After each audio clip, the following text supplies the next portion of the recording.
ओम शांति।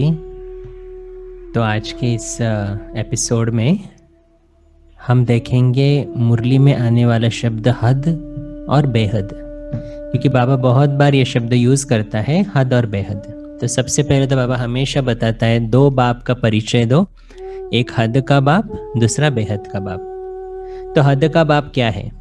हद माना limit, simple. तो हद माना जैसे एक लौकिक बाप को 2 बच्चे 4 बच्चे होते हैं, 10 बच्चे होंगे तो भी लिमिटेड है ना।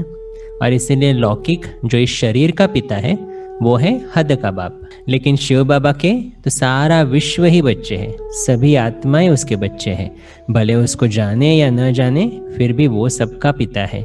और इसीलिए वो है बेहद का बाप, क्योंकि उसको कोई लिमिट नहीं है।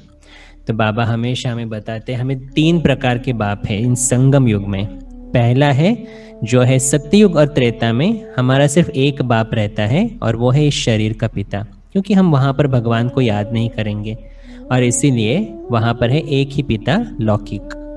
फिर द्वापर और कलयुग में हमारे 2 पिता होते हैं, क्योंकि वहाँ भगवान को याद करते हैं तो भगवान भी पिता हो गया और इसलिए वहाँ पर 2 पिता है, वो है एक लौकिक और दूसरा है पारलौकिक।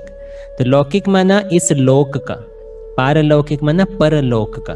तो जो इस लोक का नहीं है वो है परलोक का, वो है परम पिता परमात्मा जो परम धाम में रहता है। और संगम युग पर हमारे तीसरा पिता जो मिलता है वो अलौकिक, जो है ब्रह्मा बाबा। क्योंकि शिव बाबा कौन है ये हमें पता भी कैसे पड़ा, जब शिव बाबा ने ब्रह्मा बाबा के मुख द्वारा हमें ये ज्ञान सुनाया। तो जो इस लोक का भी नहीं और जो परलोक का भी नहीं, ऐसा हमारा अलोक का माना अलौकिक पिता वो है ब्रह्मा बाबा। और इसीलिए सतयुग त्रेता में एक पिता, द्वापर कलयुग में 2 और संगम युग पर अभी हमारे 3 पिता रहते। तो एक है हद का पिता और बाकी शिव बाबा है बेहद का पिता, अनलिमिटेड। दूसरा शब्द जो हद और बेहद में आता है वो बाबा हमेशा कहता है हद का सन्यास और बेहद का सन्यास। अभी हद का सन्यास माना क्या? जो सन्यासी लोग ईश्वर की प्राप्ति के लिए अपना घर बार छोड़ते हैं, तो वो सन्यासी अपने जंगल में चले जाते हैं, ईश्वर की आराधना करते हैं, तो उन्होंने तो एक ही घर बार छोड़ा है ना, और इसीलिए बाबा उसको कहते हैं हद का सन्यास। लेकिन हम बच्चों के लिए क्या है? हम बच्चों का है बेहद का सन्यास, क्योंकि हम बच्चे भले अपने घर गृहस्थ में रहते हैं लेकिन हमारा पुरुषार्थ क्या है? बुद्धि से पूरे विश्व को भूलने का पुरुषार्थ है। और इसलिए हमारा सन्यास है बेहद का सन्यास, क्योंकि बेहद के विश्व को हम भूलते हैं। और इसलिए हद का सन्यास वो सन्यासी लोगों का है।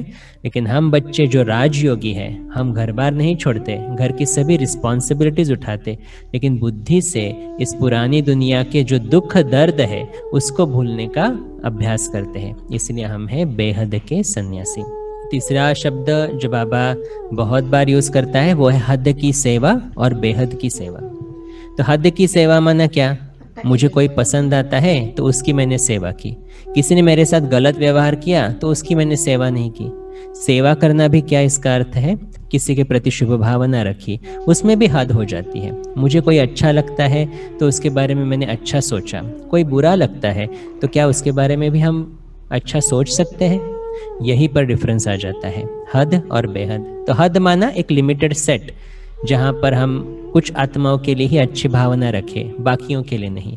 तो इसमें बहुत कुछ हो जाता है। जैसे हद में आते हैं तो हद की सेवा, उसमें आ जाता है मेरा सेंटर, मेरे जिज्ञासु, मेरा निमित्त, मेरा शहर, मेरा देश, उनकी ही सेवा में करूँगा। तो यह है हद की सेवा।